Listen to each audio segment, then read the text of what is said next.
المغضوب عليهم ولا الضالين صدق الله العظيم সংগ্রামী উপস্থিত তাওহীদি জনতা,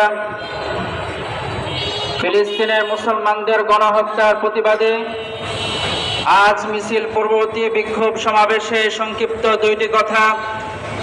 এক নাম্বার কথা হলো এই, আল্লাহ রাব্বুল আলামিন আমাদের জন্য সিরাতে মুস্তাকিমের যে জান্নাতে যাওয়ার পথ রেখেছেন, সেই পথের একমাত্র বাধা দুটি সম্প্রদায়।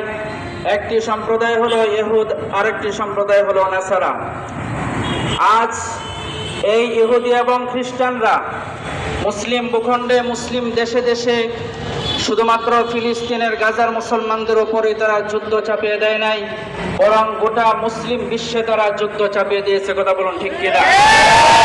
কারণ গাজার মুসলমানদের সঙ্গে যুদ্ধ অবতীর্ণ হয়েছে সামরিক যুদ্ধ, আর গোটা বিশ্বের মুসলমানদের সঙ্গে তারা যুদ্ধে অবতীর্ণ হয়ে আছে আদর্শিকভাবে, সাংস্কৃতিকভাবে এবং রাজনৈতিকভাবে।